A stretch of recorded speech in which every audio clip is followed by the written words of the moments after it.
কুরবানি ওই ব্যক্তির উপরে দেওয়া ওয়াজিব 7.5 ভরি স্বর্ণ, 52.5 ভরি রূপা এমন সামর্থ্য যার উপরে আছে তার উপরেই কুরবানি দেওয়া ওয়াজিব। 7.5 ভরি স্বর্ণ, 52.5 ভরি রূপা এই পরিমাণ সম্পদের মালিক যে ব্যক্তি তার উপরে কুরবানি দেওয়া ওয়াজিব। আমরা জানি যাকাতের মাসআলা হইছে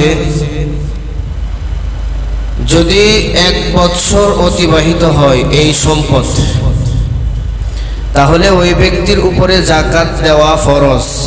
আর যদি 1 বছর অতিবাহিত না হয় তাহলে তার উপরে যাকাত দেওয়া ফরজ নয়, সে ইচ্ছা করলে দান হিসাবে দিতেও পারে।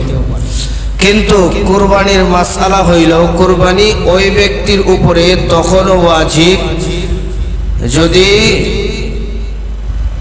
ঈদুল আজহার দিনে সে ব্যক্তি অর্থাৎ 10 তারিখ, 11 তারিখ, 12 তারিখ, 10 তারিখ সে নেশাব পরিমাণ সম্পদের মালিক হয় নাই, তার উপরে কুরবানি দেওয়া ওয়াজিব না। 11 তারিখ সেই ব্যক্তি নেশাব পরিমাণ সম্পদের মালিক হয় নাই, তার উপরেও কুরবানি দেওয়া ওয়াজিব না। 12 তারিখ সেই ব্যক্তি নেশাব পরিমাণ সম্পদের মালিক সূর্য অস্ত যাওয়ার আগে যদি হয়ে যায় তাহলে তার উপরে কুরবানি দেওয়া ওয়াজিব। তাহলে যাকাত এবং কুরবানির মাসআলার ভিতরে পার্থক্য আসেনি না নাই? তাহলে কোনো ব্যক্তি যদি 12 তারিখ, নেশাব বলতে কি বোঝায়? স্বর্ণের অনুযায়ী যদি সেই ব্যক্তির কাছে 7.5 ভরি স্বর্ণ বর্তমান মার্কেটে ধরেন 7 লক্ষ টাকা, যদি 12 তারিখ সেই ব্যক্তি সূর্য অস্ত যাওয়ার আগে, ডুবার আগে 7 লক্ষ টাকার মালিক হয়ে যায় তাহলে তাকে কুরবানি দিতে হবে। আর যদি স্বর্ণ পরিমাণ টাকা তার কাছে না থাকে তাহলে বর্তমান মার্কেটে 52.5 ভরি রূপার দাম ধইরা নেন 1.5 লক্ষ টাকা বা 1,20,000 টাকা।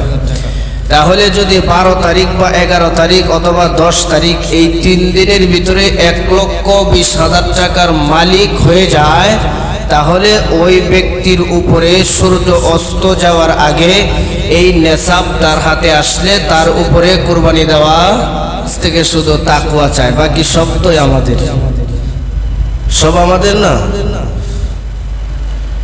তো কুরবানি দেওয়া এটা আল্লাহর রাস্তায়, এটা তাকওয়া।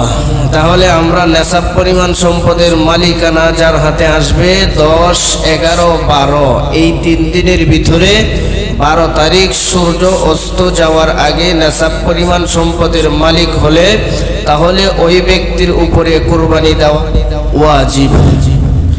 তাহলে কুরবানির নেশাব কতটুকু এটাও তো আমরা জানলাম। বলেন কুল ইন্না সালাতি ওয়া নুসকি ওয়া মাহইয়ায়া ওয়া মামাতি লিল্লাহি রাব্বিল আলামিন।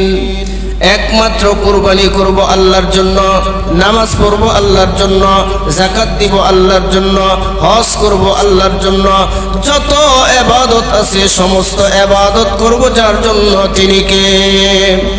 এজন্য সমস্ত ইবাদতগুলো যার জন্য করব, তিনি যদি খুশি হয়ে যায়, আমার কুরবানিকৃত পশু আমি 50,000 টাকা দিয়ে কিনলাম না 1 লক্ষ টাকা দিয়ে কিনলাম না সমাজের ভিতরে সবচেয়ে বড় গরুটা আমি কিনে কুরবানি দিলাম, এগুলা আল্লাহ তাআলা দেখার বিষয় না।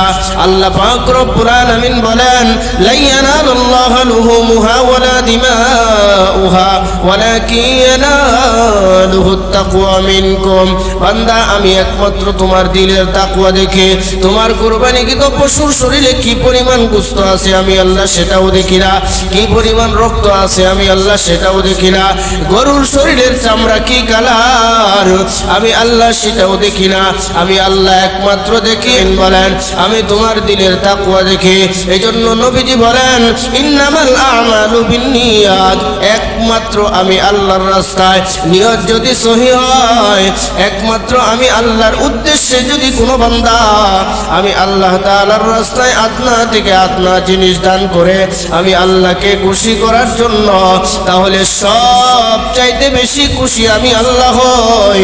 আর খুশি হয়ে ওইটাকে আমি আল্লাহ তাআলা উহুদ পাহাড় পরিমাণ বাড়ায়া আমার বান্দার আমলনামায় আমি আল্লাহ সব উঠাইতেই থাকি।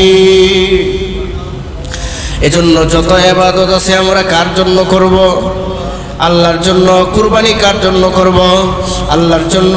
কুরবানি শুধু কুরবানি করা এটার নাম কুরবানি। আমরা নামাজে আসলাম এইটাও একটা কুরবানি। আমরা যদি কোনো ইবাদত করি এটাও একটা কুরবানি। আল্লাহর রাস্তায় দান করা এটাও একটা কুরবানি। আল্লাহ পাক রব্বুল আলামিনের রাস্তায় সময় ব্যয় করা এটাও একটা কুরবানি। আদনা থেকে আদনা জিনিস আল্লাহর রাস্তায় দান করে আল্লাহর জন্য একমাত্র তাকওয়া অবলম্বন করে একমাত্র যা হবে সব আল্লাহর জন্য হবে। এই উদ্দেশ্যে যদি কোনো ব্যক্তি ছোট একটা সওয়াবের কাজও করে থাকে, তাহলে আল্লাহ যদি এই সওয়াবের কাজের জন্য খুশি হয়ে যায়, তাহলে ওই ব্যক্তির জন্য জান্নাতে যাওয়া আর কোনো বাধা থাকে না।